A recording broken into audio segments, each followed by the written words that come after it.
Good morning, John Masterson.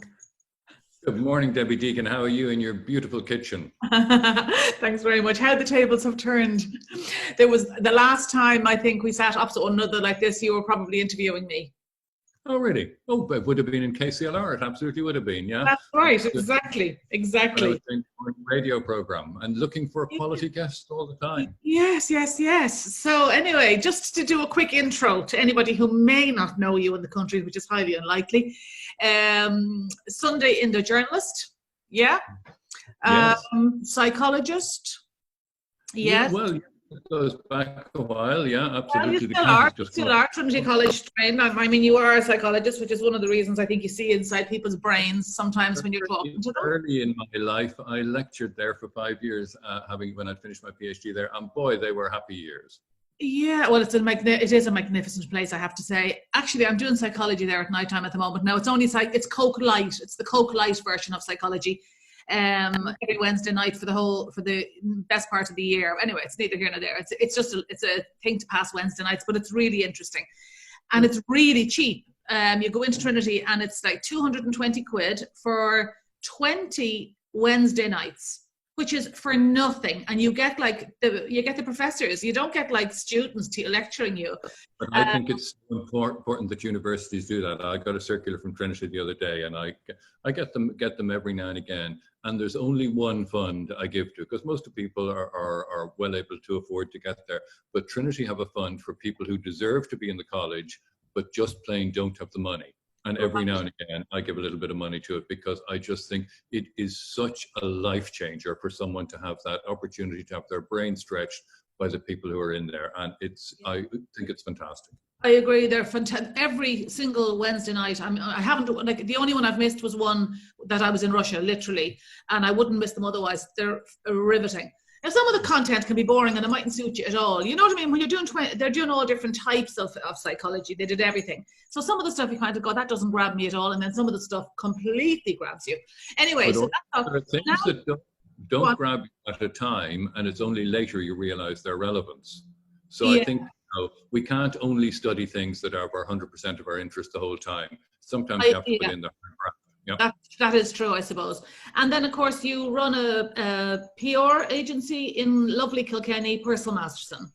Yes? We do. And Sally just left me a few minutes ago. So we've been surviving on phone calls up to recently. And we have our meeting every morning on the phone to discuss the various clients and what we're doing for everybody.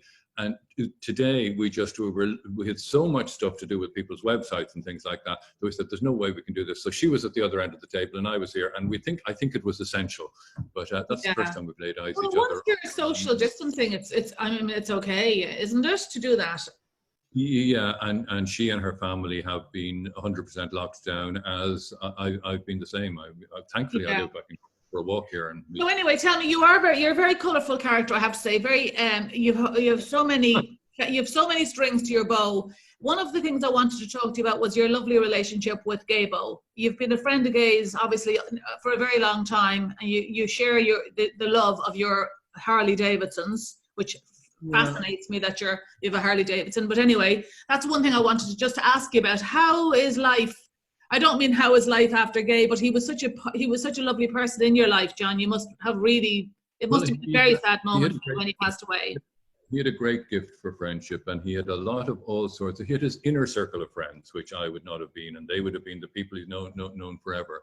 I got to know him when I produced The Late Late. I was the first non-Gaybo to produce The Late Late, because he had that beautiful thing he always produced himself, but he just wanted to change his lifestyle. So I got to know him then. After that, we did New Year's Eve shows together. We did I did a thing with his brother Al, who was in Guinness's. We did the Gordon Bennett rally. We did loads and loads of things. And you're always cautious with someone that's famous. You don't like to assume friendship. And then there is that day when the phone rings. John, are you doing anything on Wednesday night? Kathleen can't come to such and such. Will you come with me? And over the years, I suppose there was never a month went by when we didn't have a meal. He was in this house on occasion. I was in his house on occasion.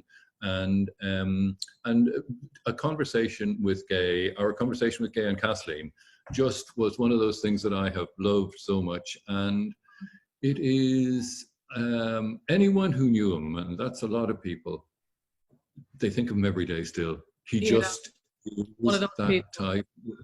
Oh, just an extraordinary human being. I was talking to Kathleen the other day on the phone. She had been going through things, and one of the things she said to me is, "John, I have a jacket here for you." And I said, "What jacket's you have?" She said, "Gay said that jacket has to go to John Masterson for his bike," and so How I am lovely is that? about to become. But Aw. it was just a wonderful thing to have been able to spend time with him, and to be in that group of people where he knew conversation stayed private and he could be himself. And Mary Yeah. O'Sullivan, who you know, Sunday Independent, and myself would have had lunch with him regularly. Yes. And it was, you just never went away without being totally invigorated. I loved the very bones of them. Yeah, well, God, and he also, and in fairness, he had a fabulous team around him. I mean, Mary O'Sullivan was one of his researchers for years and years and years. And I mean, so the people behind him were an incredible crutch to him as well. And, you know, really, weren't they? They were fabulous people he had on his team. Well, not only were they great people, but something that a lot of people who didn't come across him wouldn't know, he was a wonderful manager of people. He set standards, and you would not go below those standards. Mm-hmm. But he was not a sort of harsh taskmaster. He was an encourager, and just an extraordinary ability to catch people doing good things and to say, "I liked that." Mm-hmm. Wouldn't be a big almost, wouldn't be anything, but you'd know straight away that did not come easily. Tell me, your T-shirt. I'm just looking at your T-shirt. It's Barack, is it? Oh, well, I was, last night I sat down and I watched, have you watched Becoming, Michelle? I only, you know, I didn't read the book yet. I have it here. I only watched the documentary 2 nights ago, and I just loved it. I thought it was fantastic and inspiring, and I had always been an enormous Barack fan, and I have this T-shirt because I was there for the inauguration. Marty Whelan and myself got on the plane. We said, "We are not." How in God's name did you and Marty manage to get an invitation to the bloody inauguration of Barack Obama? That fascinates me now. I mean, I know Marty's very important, and I know you're very important men and all that, but for God's sake, how? Neck. I had gone over, I had a good friend in Washington who was always in bed there for me, and I'd gone over the day of the election because I wanted to be on American soil when Barack was elected, and that was a fantastic thing, just to be down in a Washington pub with people watching television and the absolute joy and exuberance. And I decided there and then, I'm going to come over for the inauguration. I just wanted to be on the mall, you know, where there was a million something people. And Marty and I have known each other back since open house days. And Marty is a great student of American politics. He's had an enormous interest in it. And he also had friends. So he said, "Let's go over." So we went over and arrived. And my friend had promised that she would organize tickets to something or other, but anyhow, she hadn't. So Marty and I said, "Okay, this is a challenge, like trying to get into Croke Park on All Ireland Day." Absolutely. So we went down to a place, the Town Bar and Grill, and we hung out. And eventually someone spoke to us and said, "Are you serious? You guys flew over?" I said, "Yeah, we flew over. We didn't want to miss it. It was history." "And what are you going to do?" I said, "Well, we'll just go on the mall." And anyhow, in the chat, an Irish person materialized and figured who knew who Marty was. So the next day, somebody came over to me and handed me a phone. "Will you talk to that person?" And there was someone in Ireland saying, "Can you guarantee me you're with Marty Whelan?" And I said, "Here he is." Yeah.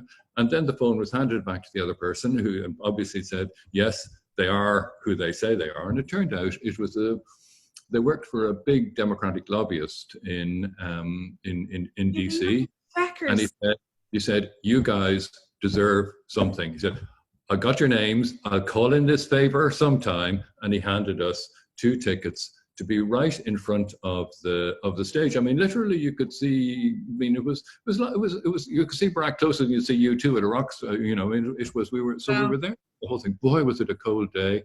I remember Bush's helicopter flying right over our heads when going. I remember it was fantastic. But the Irish neck, when your man handed us 2 tickets, and I had my friend who had given me a bed the night before, and I said, "I'm sorry, we need 3."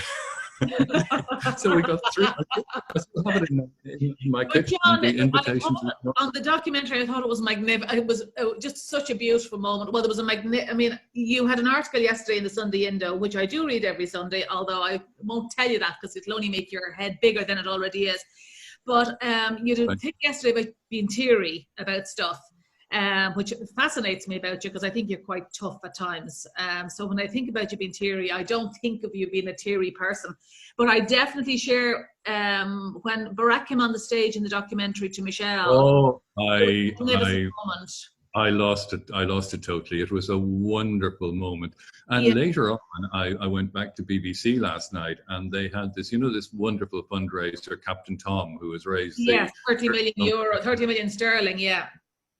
and Michael Ball has done stuff with them. And when you saw him, it was impossible not to get emotional. And in the piece I wrote yesterday, I mean, I would thankfully think I am psychologically fairly robust, but I have noticed, because I've never spent as much time on my own as I have in the last 5 or 6 weeks, that I was watching things and I was suddenly seeing, if I go to the cinema, it's dark and I can happily have a week and nobody will know.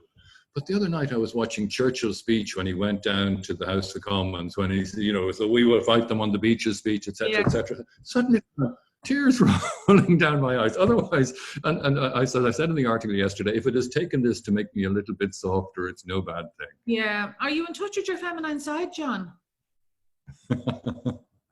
I am in touch with, well, you see, I'm one of the few people you will know who has never for a moment in my life been educated in a single-sex school. Because I went to primary school in Kilkenny, which was obviously boys and girls as they were.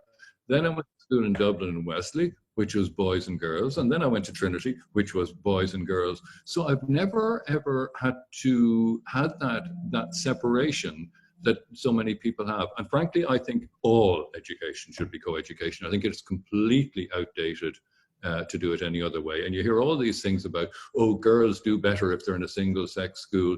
Academics isn't the only thing you go to school for. Totally, there are so many. Although I did go to an all-girls convent myself, and and I'll tell you the one thing that's very precious about it for me. All my girlfriends we're all still on the WhatsApp group, like 10 of us from the class, like we literally, 8 of us actually, but we talk literally, 20 times a day, every single day, nearly for the last 35 years.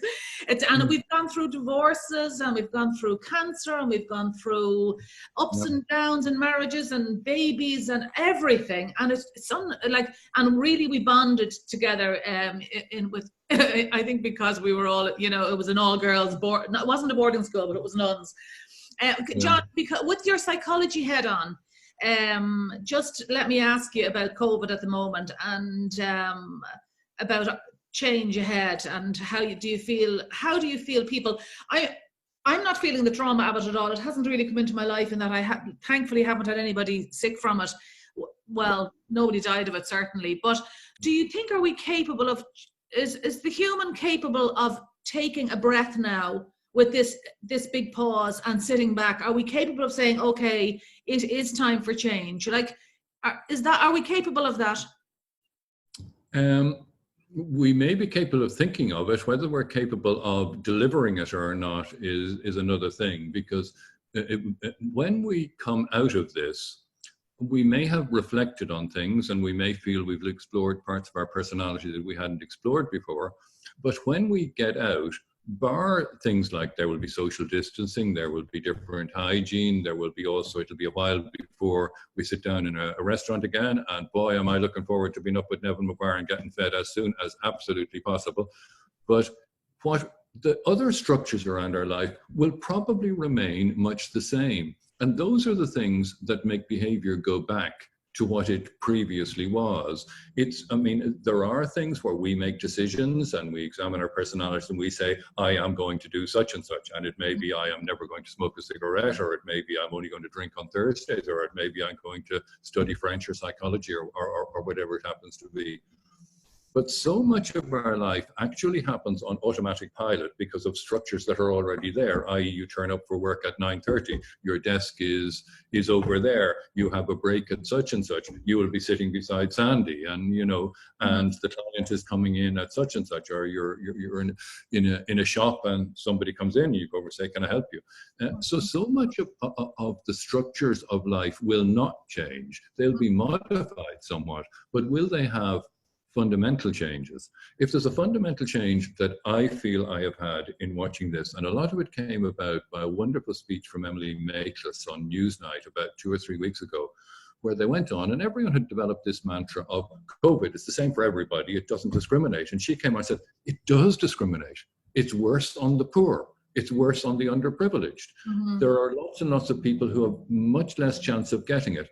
And I think it has shown up enormously in all countries, ours included, the inequalities that exist. Mm-hmm. And it has certainly focused my mind more on what inequality is. And you, I know, would be very conscious of how to change it. I mean, as you know, I've been in your places in Russia, and I have seen children with smiles in happy, clean places getting properly educated who weren't there beforehand.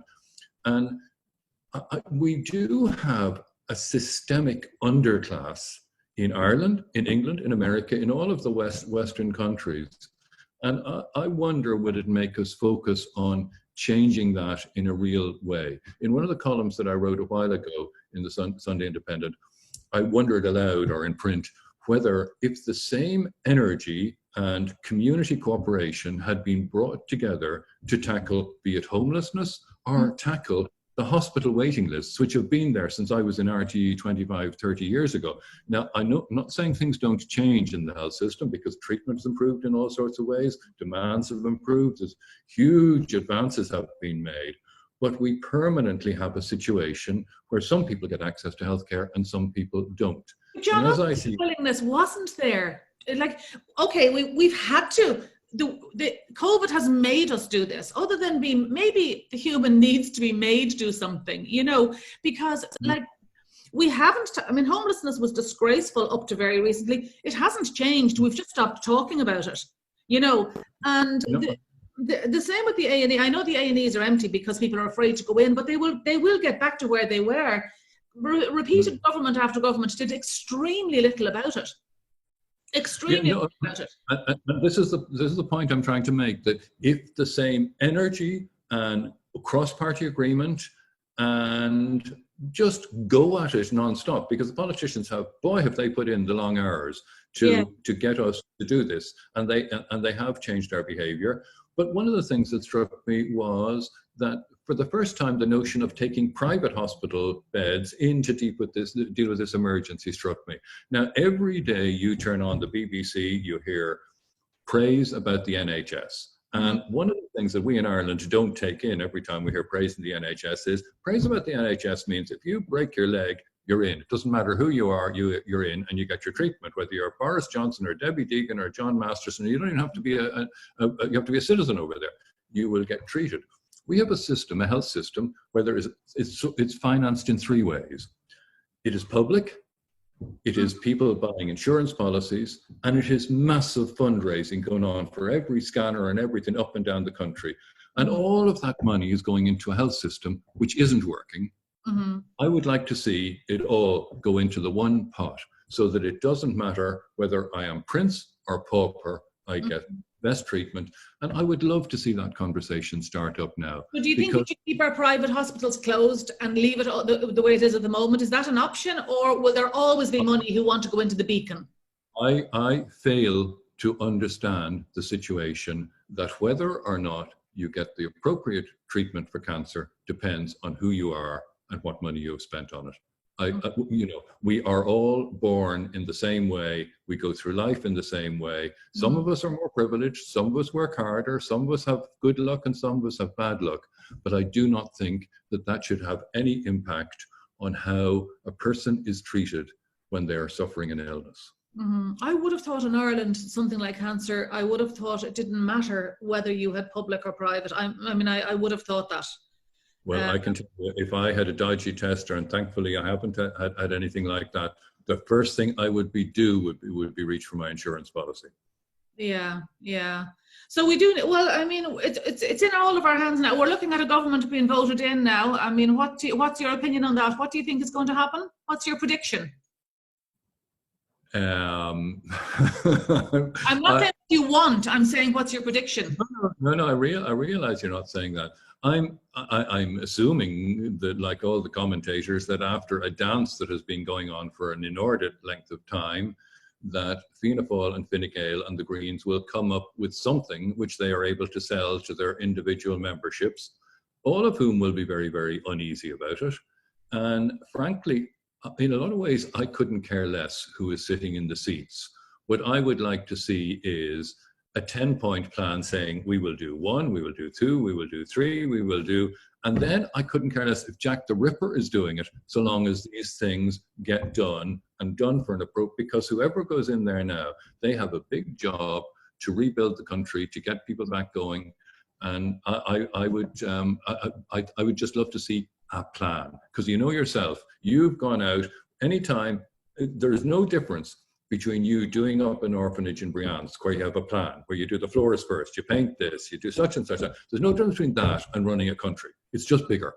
Mm-hmm. But if you don't have the plan, if you don't have the targets, it will not happen. Mm-hmm. And I would like, when the next election comes around, to be able to say, there was the plan, items 1 to 10 or items to 1 to 15, they'd get 80% for that, they get 100 for that, they get nothing for that, they get 5 for that, etc., so that they are judged on what they do on our behalf.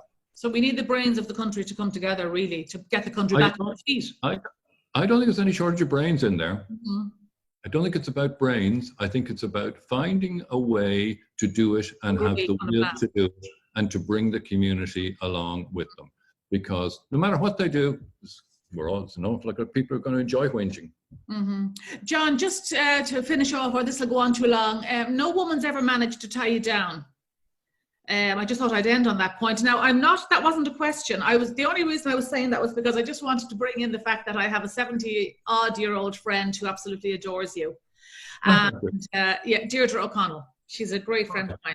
So I just thought I'd say that to you. When you say tie me down, the fears of bondage and all sorts of odd things are coming down. You're not the same thing. Fears of bondage. Your friend. But that's behavior. Anyway, she does know that I know you, so I just thought I'd mention that name because she's a great woman. The next time you're in Dublin, I definitely have to link you up for a cup of coffee with her. She's seriously hot beam. You know what you can say to her? Isn't she a very, very lucky woman? She never met me. Listen, I've said that to her many times. Listen, it's just gorgeous to talk to you. And Kilkenny, of course, is the most gorgeous place to live. It's a beautiful city, and you're lucky to be down there, really. It's probably easier. No, I'm not. I should be in Florida. We were supposed to go, a bunch of us, to go over and hit golf balls last Thursday, and we're not. And we are all, talk about tears. There were tears shed by grown men last Thursday. No sympathy. Zero sympathy. Listen, it's lovely to talk to you, John. Thanks a million. Good luck and stay safe down there in Kilkenny. Yeah, and you too there. Goodbye. Bye.